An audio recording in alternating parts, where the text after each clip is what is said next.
ప్రతి విషయాన్ని మీ చేతికి అప్పించుకుంటూ క్రీస్తు పేరటి ప్రాసపిస్తూ ఉంటారు. అందరికీ వందనాలండి.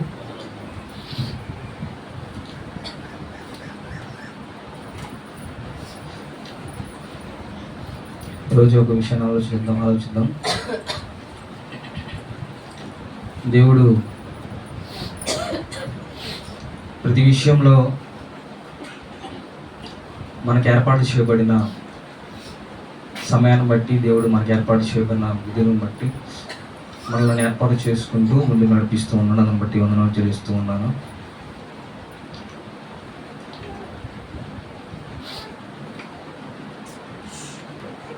ప్రయాణమై బయలుదేరినప్పుడు కూడా దారిలో వెహికల్ ఆగిపోయింది, పెట్రోల్ అయిపోయింది, చూసుకోలేదు, మధ్యలో ఆగిపోయింది. మళ్ళీ సహోదరుడు ఫోన్ చేసి వచ్చాడు వెంటనే. అంటే ఈరోజు నేను చెప్పబోయే పాఠం ఒక విధంగా నాకు ఒక ఎక్స్పీరియన్స్ అయింది. ఈరోజు మనం నేర్చుకునే పాఠం ఏంటంటే శిక్షణ కొరకేనా. ఏంటి మనం నేర్చుకునే పాఠం? శిక్షణ కొరకేనా. ఈ వర్తమాన రాత్రి నేను రెడీ చేయడానికి వాస్తవం చాలా ఆలోచనలు వచ్చాయి, రెడీ చేయడానికి, సిద్ధపరచడానికి. కానీ అది ఇది అనుకొని దాదాపుగా చాలా టైం పట్టింది. ఏదైనప్పటికీ కూడా దేవుడు ఈరోజు మనతో మాట్లాడడానికి, మనకేదో నేర్పించడానికి, ఈరోజు ఈ ఉదయకాల సమయంలో మనకేదో నేర్పించడానికి దేవుడు మరి నా ద్వారా మాట్లాడాలనుకుంటున్నాడు. అయితే మాటలు నేను మాట్లాడుతున్నాను కాకుండా దేవుడు తన ద్వారా లేదా సహోదరు ద్వారా మాట్లాడుతున్న విషయాన్ని మనందరం స్వీకరించగలిగినట్లయితే మన ఆత్మలకు ఎంతో బలము చేకూరుతుంది. ఆమేన్. అవునా కదా? మాట్లాడబడుతున్న వాక్యం అనేది యేసుబాబు మాట్లాడుతున్నాడంటే అది లోపలికి వెళ్ళదు. ఇందాక అన్నారు కదా, ఏమని? గాయమును మాన్పే దేనికది అంటే గాయమయ్యేది శరీరానికి మాత్రమే, ఆత్మకు కూడా. అంటే ఈరోజు సమాజం ఎలా ఉందంటే శరీరంపై ఉండే గాయాన్ని మాన్పే విధంగా ఉంటూ ఉన్నాయి. కానీ మాన్పవలసింది ఏంటంటే ఆత్మకు కలిగిన గాయాన్ని. మనం చెప్పబోయే మాట కూడా శరీరానికి తగిలితే ఏం ప్రయోజనం ఉండదు, కానీ ఆత్మకు తగిలితే శరీరం కూడా ఆటోమేటిక్గా, అందుకే అంటాడు కదా, ఆత్మానుసారమైన మనస్సు కలిగి జీవించు. అంటే శరీరానుసారమైన మనస్సు వేరు, ఆత్మానుసారమైన మనస్సు వేరు. అంటే శరీరము వేరు, ఆత్మ వేరు. ఈరోజు మనం నేర్చుకున్నాం ఒక పాఠాన్ని, ఆత్మీయ పాఠం. శిక్షణ కొరకేనా. అంటే శిక్ష అంటే ఇక్కడ ఏదో యావజ్జీవ కారాగార శిక్ష. మనకు అనగానే వెంటనే గుర్తొచ్చింది ఏంటి? యావజ్జీవ కారాగార శిక్ష, మరణ శిక్ష, ఉరి శిక్ష, ఇంకేమైనా ఉన్నాయి చెప్పండి? ఇంకే శిక్షలు ఉన్నాయి? ఇంకా ఏం శిక్షలు ఉన్నాయి? ఇంకా చాలా శిక్షలు ఉన్నాయి. అంటే శారీరకంగా ఒక వ్యక్తిని బాధపరిచే లేదా గాయపరిచే శిక్షలు ఈ లోకంలో చాలా ఉన్నాయి. కానీ శిక్ష లేదా ఒక శ్రమ అనుకుందాం కాసేపు. ఎక్కువగా మన వర్తమానంలో శ్రమ అనే మాట కనపడతాం. ఈ శిక్ష లేదా శ్రమ శిక్షణ కొరకేనా అనేది ఒకసారి ఆలోచిద్దాం. శిక్ష దేనికి అంటే దేవుడు శిక్షించేవాడా, శిక్షణలోనికి తెచ్చేవాడా? ఆలోచించారా? దేవుడు శిక్షిస్తాడు, కానీ దేని కొరకు? దేవుడు శ్రమలు అనుమతిస్తాడు, కానీ దేని కొరకు? దేవుడు ఇబ్బందులు పెడతాడు, దేని కొరకు? వివిధమైన పరిస్థితులకి తీసుకెళ్తాడు, దేని కొరకు? పరిస్థితులన్నీ తారుమారు చేస్తాడు, దేని కొరకు? అంటే మన దగ్గర డబ్బు లేకపోతే, డబ్బుంటే ఆ డబ్బుని తీసేస్తాడు. మన దగ్గర ఆరోగ్యం ఉంటే ఆరోగ్యాన్ని తీసేస్తాడు. మన దగ్గర ఉద్యోగం, వ్యాపారం, పరపతి ఉంటే దాన్ని తీసేస్తాడు. కానీ దేని కొరకు? మన దగ్గర పిల్లలు ఉంటే ఆ పిల్లల్ని తీసేస్తాడు. దేని కొరకు? అంటే మన ఆత్మీయ జీవితంలో ఉన్న వాటిని ఒకసారి పరిశీలన చేసుకోగలిగితే, మన ఆత్మీయ జీవితాన్ని పరిశీలన చేసుకోగలిగితే ఎందుకు తీసేస్తున్నాడు, ఎందుకు ఇటువంటి శ్రమలు మనకు అనుగ్రహిస్తున్నాడు, ఎందుకు ఇటువంటి ఇబ్బందుల్లోనికి మనం నడిపిస్తున్నాడు ఆలోచించారా? మనమందరము ఎక్కడ పడిపోతామంటే, శ్రమలు వచ్చినప్పుడు ఇది నాకు దేవుడు అనుమతించాడా లేదా, ఒక ఇబ్బంది వచ్చినప్పుడు, ఒక అవమానకరమైన పరిస్థితుల్లోనికి తీసుకెళ్ళినప్పుడు ఇది దేవుడు నాకు అనుమతించాడా లేదా, ఈ శిక్ష, ఈ ఇబ్బంది నా జీవితంలోకి వచ్చిందని అంటే ఇది దేని కొరకు? మనిషి ఒక వ్యక్తిని శిక్షించాలంటే దేని నిమిత్తమే శిక్షిస్తాడు చెప్పండి? పర్లేదు.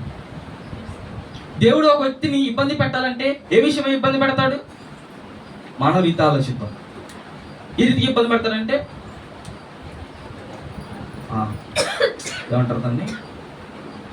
స్వార్థం. తన సొంత స్వార్థపూరితమైన కక్షలతో, మాటలతో, ప్రవర్తనతో జీవితాన్ని చేస్తాం. అంటే ఎటువంటి శిక్షలు అంటే శరీరానికి సంబంధమైన శిక్ష మనుషులు చేయగలరు, కానీ దేవుడు రెండూ చేయగలడు. ఆత్మకి చేయగలడు, శరీరానికి చేయగలడు. అంటే శరీరానికి సంబంధమైన శిక్ష మనకి నిత్య జీవాన్ని తీసుకెళ్తుందంటే ఏ మాత్రం తీసుకెళ్ళదు. మన ఆత్మ సంబంధమైన శిక్ష మన నిత్య జీవాన్ని ఖచ్చితంగా తీసుకెళ్తుంది. పిల్లరా, నేను చెప్తోంది ఏంటంటే, ఒక శిక్ష మన జీవితంలోనికి, ఒక శ్రమ లేదా ఇబ్బంది మన జీవితంలోకి వస్తుందంటే అది దేని కొరకు అనేది మనం పరిశీలన చేయాలని చెప్తున్నాం. అర్థమవుతుంది? ఇంకొక మాట, శ్రమలు మన జీవితంలో వస్తున్నాయి అని అంటే, ఇబ్బందులు మన జీవితాల్లో వస్తున్నాయి అంటే అది దేని కొరకు? అది ఒక్కటి ఆలోచిస్తే ముందుకు వెళ్ళిపోతాం. ఈ శ్రమ వచ్చింది, ఈ కష్టం వచ్చింది, ఇబ్బంది వచ్చింది, ఎందుకు వచ్చింది అని అంటే దేవుడు నన్ను శిక్షణలో పెడుతున్నాడు. మనం అనుకుంటా ఉన్నాం, అరే వ్యక్తి అన్నాడు, ఆవిడ నన్ను అన్నింది, అయితే వాళ్ళు నన్ను అవమానపరిచాడు, వాళ్ళు నన్ను హేళన చేశారు మనం అనుకుంటాం. కానీ దేవుడు అనుమతిస్తేనే మన జీవితంలో ఏదైనా జరుగుతుంది. దీన్ని నమ్ముతారా నమ్మరా? చెప్పండి. మన జీవితంలో, రక్షింపబడిన మన జీవితాల్లో ఏది జరగాలన్నా, మేలు జరగాలన్నా, కీడు జరగాలన్నా ఎవరి అనుమతి లేకుండా రాదు. ఎవరు అనుమతితో వస్తుంది? ఎవరు అనుమతితో మన జీవితాలకు వస్తుంది? దేవుడు మన జీవితాలు అనుమతించాలి, ఖచ్చితంగా అనుమతించాలి. ఇబ్బంది రావాలంటే దేవుడు పర్మిషన్ తీసుకొని రావాలి. ఈ శ్రమ రావాలంటే దేవుడు పర్మిషన్ తీసుకొని రావాలి. ఏ కష్టమైనా, ఏ వ్యాధి అయినా, బాధ అయినా మన జీవితాలకు రావాలి అని అంటే దేవుడు ఎలా చేయాలి? సామాన్య విషయం కాదు ఇది. అంటే ఒక శిక్షణలో పెట్టడానికి కారణమవుతుందా? ఖచ్చితంగా కారణమవుతుంది. అంటే ఎదుగుతూ ఉన్నప్పుడు ఈ ప్రయాణంలో ఎన్నో ఆటంకాలు వస్తూ ఉంటాయి. ఇవన్నీ దేని కొరకు? నన్ను సరి అయిన క్రమంలో పెట్టడానికి. అంటే ఈ శ్రమ వచ్చినప్పుడు బైబిల్ గ్రంథం ఒక మాట మాట్లాడుతూ ఉంటాడు. చూద్దాం ఒకసారి. సామెతల గ్రంథము 24వ అధ్యాయము 10వ వచనం. తరగతి సహాయం చేయరా? సామెతల గ్రంథము, శ్రమదినమున నీవు కృంగిన ఎడల నీవు చేతకాని వాడు. శ్రమ వచ్చినప్పుడు ఈ ఇబ్బంది వచ్చినప్పుడు లేదా ఈ కష్టం వచ్చినప్పుడు మనం కృంగిపోయాం అనుకోండి, మనం ఏంటంట చేతగాను మనం చేతగాను. ఒక చిన్న సమస్యకే మనం కృంగిపోతామా? ఒక చిన్న మాటకే మనం కృంగిపోతామా? ఒక చిన్న ఇబ్బందికి మనం కృంగిపోతామా? దిగజారిపోతామా? పడిపోతున్నామా? ఇలారా శ్రమ కలగాక ఏమంటున్నాడు? శ్రమ దినమున నీవు కృంగిని ఎడలా నీవు చేత కానవాడవదువు. దేవుడు మనల్ని ఎవ్వరిని చేతగాని వారుగా ఉంచాలనుకోవట్లేదు. చేతగానంలోకి మనం ఉంచడానికి దేవుడు మనల్ని రక్షించుకోలేదు, దేవుడు మనల్ని పిలుచుకోలేదు. మరి ఎలా ఉంచాలంటున్నాడు తెలుసా? నా బిడ్డ ఉన్నతమైన స్థానంలో ఉండాలి, నా కుమార్తె ఉన్నతమైన స్థానంలో ఉండాలి. ప్రతి ఒక్కరిపైన దేవుని ప్రణాళిక ఉందండి, ప్రతి ఒక్కరిపైన దేవుని ఒక ఉద్దేశం ఉంది. కానీ ఎంతమంది గ్రహించుకోగలుగుతున్నాం? అదొక్కటే లేదు.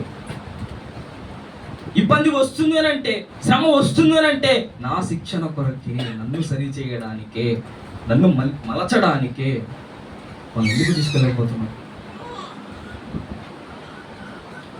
ఎందుకు అటువంటి ఆలోచన మన జీవితానికి రావట్లేదంటే, శ్రమ ఏం చేస్తుందంటే మనిషిని కృంగరిస్తుంది అని అన్నాడు. కృంగిపోవద్దు, నువ్వు చేతగానే పడిపోతావు, అలసిపోతావు. శ్రమ ఎదురు నువ్వు తల ఉంచావు, ఇబ్బంది వచ్చినప్పుడు నువ్వు తల ఉంచావు అంటే అపవాది గెలిచినట్టేగా, అవునా కదా? శ్రమ ఎందు, ఇబ్బంది ఎందు నువ్వు తల ఉంచావు అని అంటే అపవాది ముందు నువ్వు తల ఉంచినట్లే.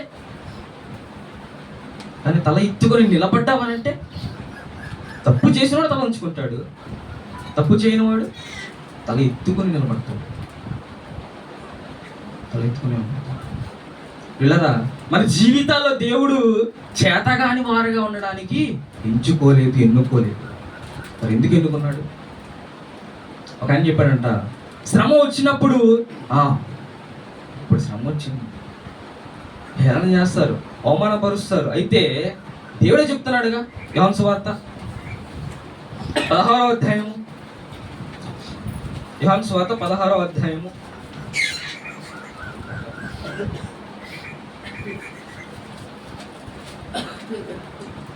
33వ వచనం. నా యందు మీకు సమాధానం కలిగినట్లు ఈ మాటలు లోకములో మీకు శ్రమ కలుగును, అయినను ధైర్యము తెచ్చుకొనుడి. చాలండి ఈ మాట దగ్గర. లోకములో శ్రమ, లోకంలో ఏముందంట? లోకంలో శ్రమ ఉందని ఎవరు చెప్తున్నారు? యేసుక్రీస్తు ప్రభువారే చెప్తున్నారు. లోకంలో శ్రమ ఉందయ్యా, ఇబ్బంది ఉంది, కష్టం ఉంది, బాధ ఉంది, వేదన ఉంది, కన్నీరు ఉంది అని చెప్పి దేవుడే నీకు సర్టిఫికేట్ చేస్తున్నాడు, కోట్ చేస్తున్నాడు. మరి నువ్వు ఎందుకు శ్రమకు నిలబడలేకపోతున్నావు? శ్రమలు నీ జీవితంలో ఎందుకు అనుమతించలేకపోతున్నావు? దేవుడు అనుమతిస్తే ఎందుకు స్వీకరించలేక పడిపోతున్నావు? అంటే దేవుడిచ్చిన స్టేట్మెంట్ మర్చిపోయాము మనం, దేవుడిచ్చిన మాటలు మనం మర్చిపోతున్నామా? ఆకాశములు గతించినా ఆయన మాటలు గతించమంట, గతిస్తాయా? మరి దేవుని మాటలు మనం ఎందుకు మర్చిపోతున్నాం? శ్రమలు ఉంటాయని చెప్పిందే ఆయన, శ్రమలు వచ్చినప్పుడు మనం నిలబడలేకపోతున్నాం ఎందుకని? ఇబ్బంది వచ్చినప్పుడు ఎందుకు నిలబడలేకపోతున్నాం? పిల్లరా, మన జీవితాలలో శ్రమ అనేది ఎందుకు చెప్పనంటారా? నన్ను ఒక ఎగ్జాంపుల్ చెప్తాను. బంగారంలో కొలిములు వేసినప్పుడు దానిలో ఉన్న సౌందర్యం అనుకోండి, దాని ఉన్న మెటీరియల్ ఏదైతే ఉందో బయటపడుతుంది. అది శుద్ధంగా ముద్దగా ఉన్నప్పుడు ఏ ప్రయోజనం ఉండదు. కానీ కొలిమిలోకి వెళ్ళి బయటకు వచ్చిన తర్వాత దాని రూపం ఎటు కావాలంటే మలుచుకోవచ్చు, అందమైన రూపం, రకరకాల డిజైన్స్. నేను ప్రతి దినము చూస్తూ ఉంటాను రకరకాల డిజైన్. ఇన్ని డిజైన్లు ఉన్నాయా గోల్డ్లో అనుకొని నేను ఆశ్చర్యపోతూ ఉంటాను. ఇన్ని రకాల బంగారు ఆభరణాలు ఉన్నాయని చెప్పి ఆశ్చర్యపోతూ ఉంటాం. అంత శ్రేష్టమైన దేవుడు మనకిచ్చాడు దేవుడు. అయితే పిల్లరా ఎప్పుడు వస్తుందనంటే శ్రమల అనే కొలిమిలో నలిగినప్పుడు, అది దాంట్లో నుంచి బయటికి వచ్చి నిలబడినప్పుడు. ఒక ఆయన మన రఘువన్న అనుకుంటే స్టేటస్ పెట్టారు ఒక రోజు, not not not prove to improve అని. అంటే నిన్ను నీవు ప్రూవ్ చేసుకోవాలని ఎప్పుడు అనుకోవద్దు. ఎవరికో నిన్ను నువ్వు ప్రూవ్ చేసుకునే అవసరం లేదు, కానీ నీకు నువ్వు ప్రూవ్ చేసుకోవాలి.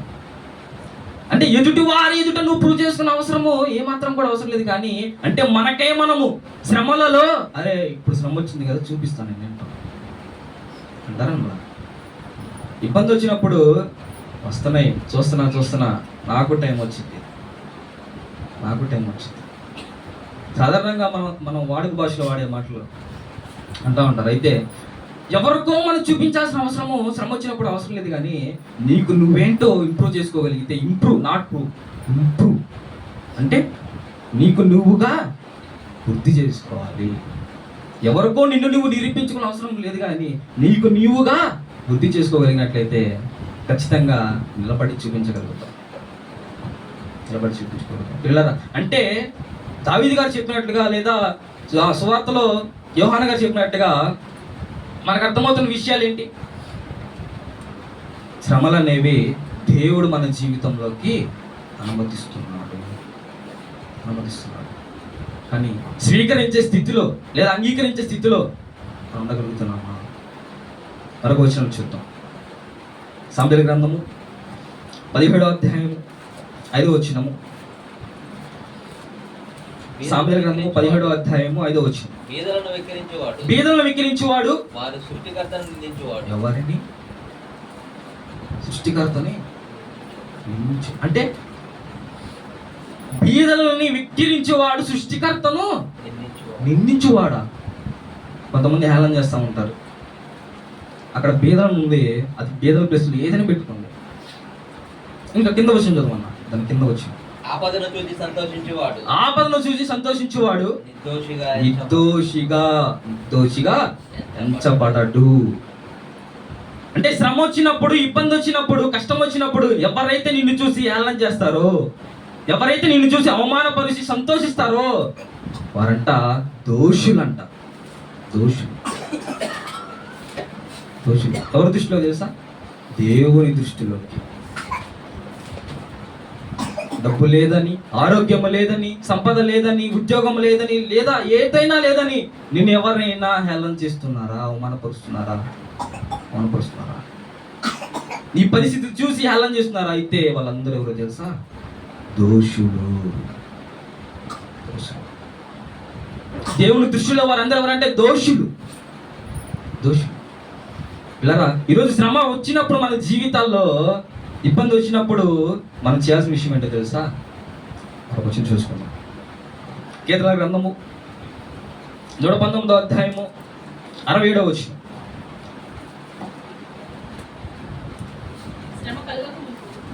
శ్రమ కలగక మునుపు నేను త్రోవ విడిచితిని, ఇప్పుడు నీ వాక్యం అనుసరించి నడుచుకొనుచున్నాను. అంటే శ్రమ రాకముందు ఒకవేళ ఆయన ఏమైపోయేవాడు? శ్రమ రాకముందు ఆయన ఏమైపోయేవాడు? శ్రమ రావటం ఆయనకి మేలు అంటున్నాడు ఏంటి? ఇప్పుడు నువ్వు వాక్యం అంగీకరించి నడుచుకోగలుగుతున్నాను అయ్యా అంటున్నాడు ఏంటి? మరలా ఒకసారి చూద్దాం. శ్రమ కలుగక మునుపు నేను త్రోవ విడిచితిని, నడుచుకొనుచున్నాను. అంటే వాక్యము ఆయన ఏం చేసింది తెలుసా? శిక్షణలో పెట్టింది. శ్రమ ఏం చేసింది తెలుసా? ఆయన శిక్షణలో పెట్టింది. ఇబ్బంది ఏం పెట్టిందో తెలుసా? ఆయన శిక్షణలో పెట్టి సరైన క్రమంలోకి తీసుకొచ్చింది. ఒక్కొక్కసారి మనల్ని కూడా దేవుడు అనుమతిస్తూ ఉంటాడు శ్రమలను. ఒక్కొక్కసారి మన జీవితాల్లో ఇబ్బందులు అనుమతిస్తూ ఉంటాడు, కష్టాలను అనుమతిస్తూ ఉంటాడు. వాటన్నిటి మన జీవితంలో ఎప్పుడైతే అంగీకరించి స్వీకరిస్తూ ఉంటామో అప్పుడు మనము కూడా సరైన క్రమంలోనికి వెళ్తాం. మన దగ్గర ఆరోగ్యం బాగుందనుకోండి, దేవుడు మనం ఏం చేస్తాం తెలుసా? దేవుడు ఒక ముడికేస్తాడు. నువ్వు ఆరోగ్యం అని చెప్పి నువ్వు ఈరోజు నా సన్నిధానంలో నుంచి నువ్వు దూరంగా ఉంటున్నావా? ఈరోజు నీ దగ్గర డబ్బు ఉందనుకోండి, నువ్వు డబ్బుని చూసి నువ్వు నా సన్నిధానం దూరం అయిపోతున్నావు అంటే దేవుడు ఒక ముట్టికే వేస్తూ ఉంటాడు మన పైన అప్పుడప్పుడు. ఎందుకంటే తెలుసా, ఆ శ్రమ అనేది మన జీవితంలోకి రాకపోతే మన మాటను వినాలంటే దేవుడు మన జీవితాల్లో శ్రమలు అనేవి అనుమతించాలి. అంటే స్వీకరించే స్థితిలోనికి మనం ఉండాలి. ఇది నా దేవుడు నా జీవితంలోకి అనుమతించాడు, నా జీవితంలోకి దేవుడు ఇటువంటి శ్రమను తీసుకొని వచ్చాడని మనం ఎప్పుడైతే గ్రహించుకోగలుగుతామో పిల్లరా, అప్పుడే మనం శిక్షణలోనికి రాగలుగుతాం. శిక్షణ అంటే ఇంగ్లీష్లో ట్రైనింగ్. ఈ ట్రైనింగ్ 2 years CBTH లాగా, 3 years MBTH లాగా, మరి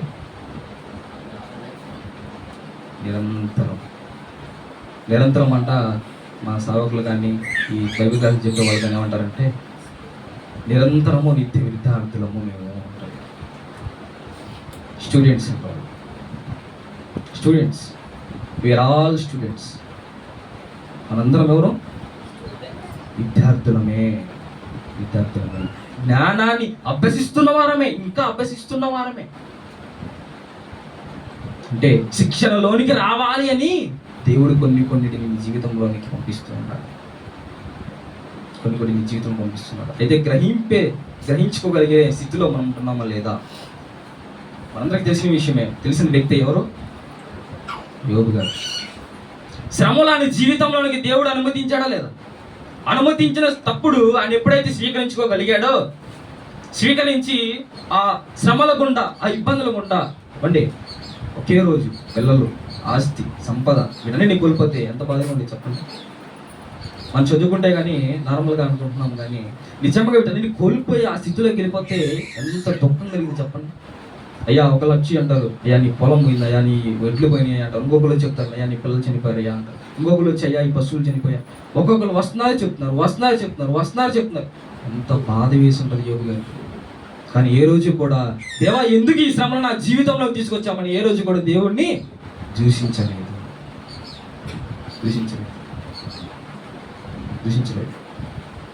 మన జీవితాల్లో దేవుడు చేస్తున్న కార్యాలు ఏంటో తెలుసా? నిత్యము మనం ట్రైన్ చేస్తూనే ఉన్నాడు. కానీ పరిశీలించే స్థితి జ్ఞానం మనకే ఉండట్లేదు. అందుకే మనకి తెలిసిన సందర్భం ఒకసారి చెప్పి బుక్ చేస్తాను. ఆదికాండము 22వ అధ్యాయము. ఆదికాండము 22వ అధ్యాయము 9వ వచనం. ఎవరిద్దరు వాళ్ళు? అబ్రహాం గారు, ఇస్సాకు గారు. చెప్పండి. అలాగే వారిద్దరు కూడి వెళ్ళి దేవుడు అతనితో చెప్పిన చోటికి వచ్చినప్పుడు అబ్రహాము అక్కడ బలిపీఠము కట్టి కట్టెలు చక్కగా పేర్చి తన కుమారుడు ఇస్సాకును బంధించి ఆ పీఠము పైన ఉన్న కట్టెల మీద ఉంచాను. అప్పుడు అబ్రహాము తన కుమారుని వధించుటకు తన చెయ్యి చాపి సమయం లేదు కనుక తెలిసిన సందర్భమే కనుక 12వ వచనం వెళ్ళిపోదాం. అప్పుడు ఆయన ఆ చిన్నవాని మీద చేయి వేయకుము, అతన్నేమీ చేయకుము, నీకు ఒక్కడై ఉన్న నీ కుమారుని నాకు ఇయ్యడానికి నువ్వు ఏమాత్రము కూడా వెనుక తీయలేదు కనుక నీవు దేవునికి భయపడువాడు అని.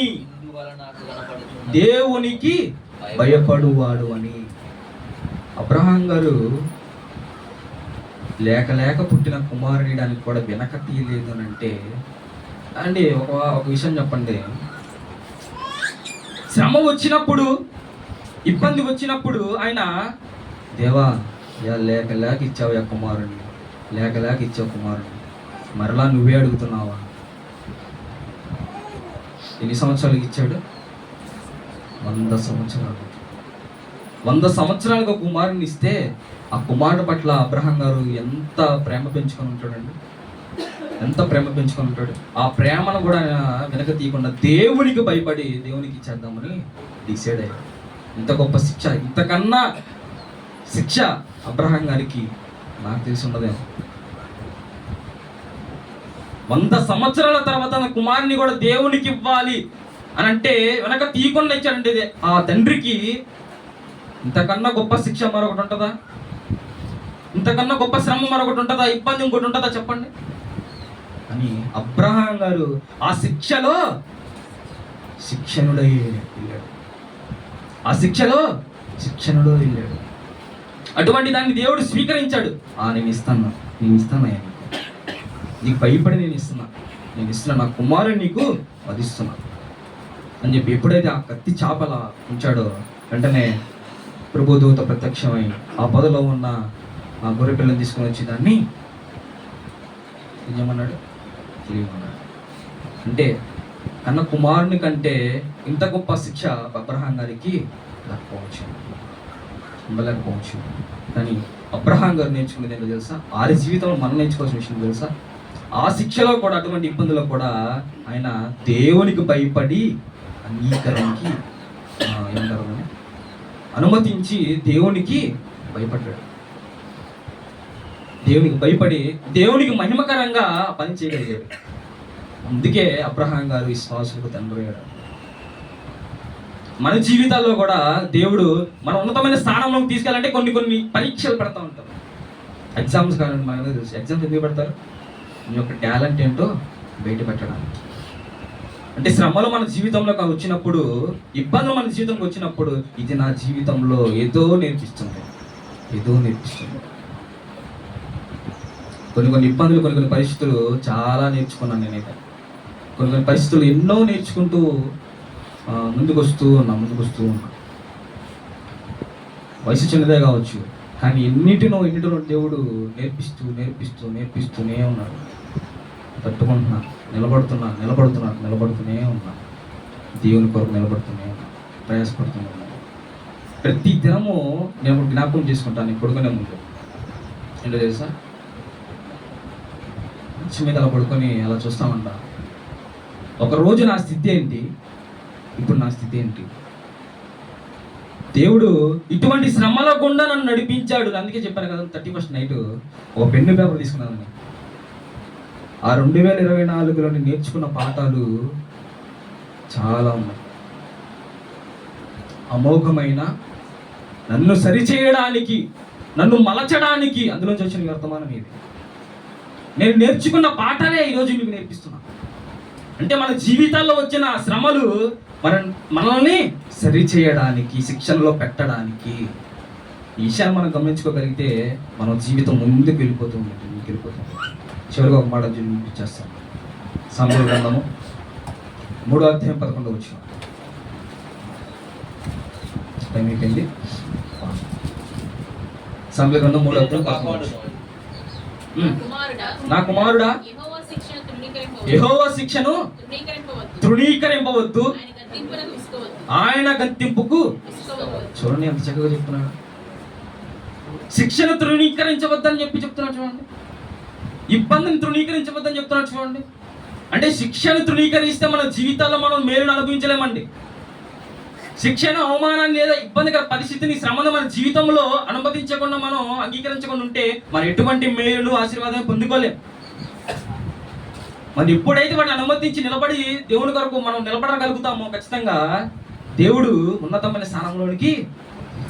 గొప్ప గొప్ప సాక్ష్యాలు దైవజనులు ఎందుకు చెప్తారు చెప్పండి? ఒకనాడు వాళ్ళ స్థితిలో వాళ్ళు పడిన శ్రమ, కష్టము, బాధ, వేదన, నిందలు, ఎన్నో అవమానాలు తట్టుకొని నిలబడింది. ఈరోజు ఊరికే రారు, ఎవరు కూడా ఊరికే రారు. సేవకులు కూడా ఈరోజు ఇటువంటి స్థితిలో ఉన్న వారు అసలు నిజంగా మరి వాస్తవాన్ని నాకు ఒకసారి ఆలోచన వస్తూ ఉంటుంది. మరి సేవకులు, దైవజనులు ఎటువంటి పనిలో కూడా పాల్గొంపులు పొందట్లేదు. మరి వారికి వస్తున్న ఇబ్బందులు, వారికి ఉన్న పరిస్థితులు ఎలా ఉంటాయో మరి ఒక్కోసారి రంజిత్ అంతా మేము కూర్చొని మాట్లాడుకుంటూ ఉంటాం. వాస్తవానికి దేవుడు శ్రమలు మన జీవితంలో అనుభవిస్తున్నప్పుడు ఎన్నో నేర్చుకొని ఈరోజు చాలామంది జీవితాలు ఎలా ఉన్నాయో తెలుసా? ఆశీర్వాదానికి హక్కుదారులు ఉండలేకపోతున్నారు. ఎందుకు దీవెన పొందుకోలేకపోతున్నారంటే నీ జీవితంలో వచ్చిన ఇబ్బందిని చూసి నువ్వు దాన్ని దేవునికి అవమానకరంగా నువ్వు జీవిస్తున్నావు. దేవుడు అనుభవిస్తున్న ఈ శ్రమలు నా జీవితం ఎందుకు అనుభవిస్తున్నాడు అనే ఆలోచన మన జీవితంలో కలగట్లేదు. అందుకే మనం ఈ స్థితిలోనే ఉన్నామేమో, ఇందువల్ల ఈ స్థితిలో ఉన్నామేమో, ఇగో ఈ శ్రమ చేత ఇబ్బంది చేత నేను దేవునికి అవమానకరంగా బ్రతుకుతున్నానేమో, అందువల్ల నేను ఈ స్థితిలో ఉంటున్నాము, ఎందుకు ముందుకెళ్ళలేకపోతున్నాను, ఎందుకు నాకు ఇటువంటి శ్రమలు వస్తున్నాయి, ఎందుకు ఇటువంటి ఇబ్బందులు నేను ఉంటున్నానని చాలా మంది అనుకుంటూ ఉంటారు. అయితే మనందరికి ఒకటే సొల్యూషన్ ఏంటో తెలుసా? ఈ శ్రమ నా జీవితంలో వచ్చినప్పుడు దేవుడు నన్ను ఏదో నేర్పిస్తున్నాడు, ఏదో నాకు తెలియజేస్తున్నాడు దీని ద్వారా అనే విషయాన్ని మనం ఎప్పుడైతే గమనించుకోగలుగుతామో ఆత్మీయ జీవితంలో ముందుకెళ్ళిపోతాం. ఇంకా అనేకమైన రిఫరెన్స్లు ఉన్నాయి కానీ టైం అయిపోయింది. చిన్న ప్రార్థన చేసుకుని ముగించుకున్నాం. మహాపరిషుద్ధ గొప్ప మీకు ఇచ్చిన అవకాశం బట్టి తెలుసుకుంటుంది. అయ్యా, మా జీవితంలో తండ్రి మీరు అనుగ్రహిస్తున్న ఇబ్బందులను, శ్రమలను ఇది మమ్మల్ని సరైన క్రమంలోనికి పెట్టడానికి మాత్రమేనని అయ్యా, మీరు శిక్షిస్తే మా జీవితంలో తనైనా మేము వాటిని అనుమతించి నిలబడగలిగినట్లయితే కొంచెం ముందుకు మీరు ఇచ్చే మేలులను మేము అనుభవించే వారంగా ఉంటామని, మీరు ఇచ్చిన గొప్ప మాటలను బట్టి అద్భుతమైన తనైనా మీ యొక్క వాక్యాల ద్వారా మీరు మాట్లాడుతున్నారు విధానాన్ని బట్టి మనం చెల్లిస్తున్నాం తండ్రి. అయ్యా, నాకు మాకు అటువంటి సహాయం దయచేయండి. మందరము తనైనా ఇగో మీ యొక్క విద్యార్థులముగా మేము ఈ శిక్షను మేము స్వీకరిస్తూ, ఇబ్బందులను, శ్రమలను మేము స్వీకరిస్తూ నిన్ను మహింపరిచే బిడ్డలకు మనం ఉన్నట్లుగా మీకు కృపను గురించి సహాయం చేయమని దిగుతున్న ముందున్న కార్యక్రమాలు కూడా మంచిగా అప్పించుకుంటూ మీ నామానికి మహిమ ఘనత ప్రభావాలు పొందుకోమని యేసుక్రీస్తు నామం పేరట స్తుతించి ప్రార్థించి వేడుకుంటున్నాం తండ్రి. అందరికీ వందనాలండి.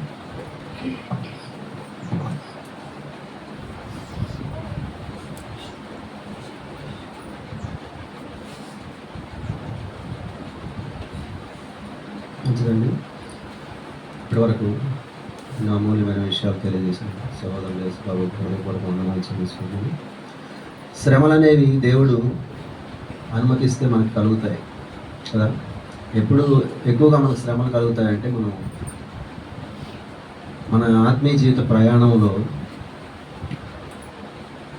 సంపూర్ణంగా దేవుని మార్గంలో నడవనప్పుడు ఒక అడుగు బయటికి, ఒకవైపు లోకం వైపు, ఒక అడుగు దేవుళ్ళు వేసేటప్పుడు ఏమైందంటే